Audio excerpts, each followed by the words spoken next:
નમસ્કાર દર્શક મિત્રો, નવી શરૂઆત એટલે ન્યૂ ગુજરાતમાં આપનું હાર્દિક સ્વાગત છે। હું છું માયા સોન છાત્રા। આજે આપણે આવ્યા છે મોદક મંડળ ગૌશાળાના જે ગાયો માટે લાડવા બનાવે છે, તો આજે આપણે વીણાબેન છડિયાની મુલાકાત લેશું અને ત્યાંના જે લેડીઝનું મંડળ છે એની મુલાકાત લેશું। તો ચાલો આપણે જાણીએ કે કેવી સેવા આપે છે અને કેવી મસ્ત રીતે લાડવાનું જે આયોજન કરે છે। તો ચાલો જાણીએ આપણે વીણાબેન અને તેના પ્રમુખ પાસેથી।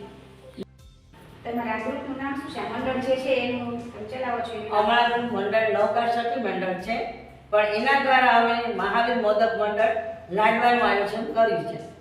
એટલે અમારા મા સતીજીના બાલબ્રહ્મચારી હીરાભાઈ મા સતીજી તથા બાલબ્રહ્મચારી તપસ્વી સ્મિતાભાઈ મા સતીજીના પ્રેરણાથી અને ટ્રસ્ટીઓની પરવાનગીથી ગીત ગુજરી સંઘમાં અમે લાડવાનું આયોજન કર્યું છે। અને કેટલા વર્ષથી કરો છો? અમે 12 વર્ષથી આ લાડવા કરીએ છીએ। એટલે તમે આ લેડીઝ જ બધા ફાળો કરીને જાતે જ કરો છો કે કોઈ દાતા પાસેથી આવે છે?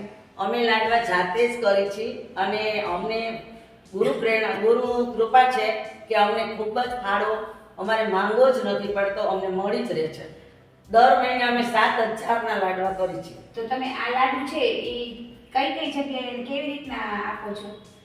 અમે આ લાડવા છે વિવિધ ગૌશાળાઓમાં દેવા જઈએ છીએ। એ પણ અમે મારા બહેનો જ બધા સાથે મળી અને દેવા જઈએ છીએ, રિક્ષાઓને એવી રીતે કરીને અમે। અને એ સિવાય તમે કોઈ પ્રવૃત્તિ કરો છો કે બધા લેડીઝ પડીને? હા, એ સિવાય અમે લોકો કેન્સર હોસ્પિટલમાં દૂધનું વિતરણ કરીએ છીએ, પછી વૃદ્ધાને ભોજન આપીએ છીએ, સ્લમ્સ એરિયામાં પછી આમ રોટલીનું વિતરણ કરવા જઈએ છીએ। તો આ સિવાય તમને એવું ક્યારે એવું થયું કે આ સિવાય હજી તમારે વધારાની પ્રવૃત્તિ કરવી છે? હા, ચોક્કસ અમને ખૂબ જ એવું થાય છે। ઉનાળામાં રસ રોટલી ગરીબ લોકોને દેવા જઈએ છીએ। એ તો અમે કીધું જ કે ઉનાળામાં અમે સ્લમ એરિયામાં જાય છીએ, પણ હજી અમને તો એવી ઈચ્છા છે જ કે અમે 200 કિલોના નહીં વધારે લાડવા કરીને દરેક ગૌશાળામાં દેવા જઈએ। અમારા બહેનો બધા સારા ઘરના છે, પણ અમે બધા જાત મહેનત કરીને લાડવા બનાવીએ છીએ। સરસ। તો આ અંદાજે તમને કેટલો ટાઈમ લાગે છે એટલા લાડવા બનાવવામાં? બસ બધા બહેનો એટલે 1 કલાક। 1 કલાક। આપ જોઈ રહ્યા છો કે આ લેડીઝ એટલી આમ વ્યવસ્થિત અને એકદમ લાગણીથી લાડવા બનાવે છે અને દરેક ગૌશાળાએ જઈ અને ગૌશાળાએ પહોંચાડે છે અને પોતાની હાથે જ બનાવે છે। એનો ટાઈમ છે કમસે કમ 1 કલાક 2 કલાક તો થાય જ છે।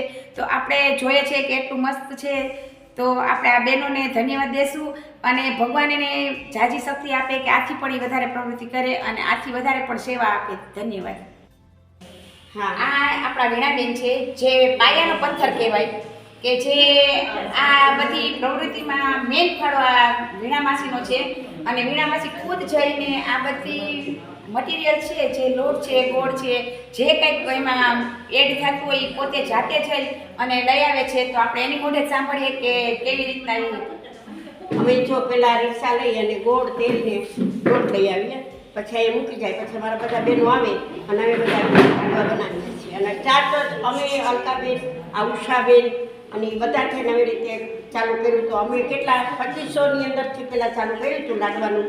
આજે આટલા અમને પ્રેરણા, ગુરુદેવની પૂર્વ પ્રેરણા અને અમારા સીતાબાઈ સ્વામીની પ્રેરણાથી અમને આ બધું લાભ મળ્યો છે અને ભગવાન કરે ને આવો લાભ લીધે રાખે। તો તમે આ ગૌશાળે દૂધ હાથે છે ને? હા, અમે જાય છે પેલા હાથે જાઉં છું ના બધાય આપણે જાય, આપણે બધા બહેનોને લઈ જાઓ, હાલો મારી ભેગા બધા બેન લાભ મળે ને એમ। તો તમે આ વીણામાસીની એક આ પ્રત્યે લાગણી કહેવાય કે જે બધાને સાથે રાખીને કરવા માંગે છે, પણ તોય એક તો હું કહીશ કે ના, પ્રાઉડ છે આ માસીને કે આ ઉંમરે પણ આ કામ કરે છે।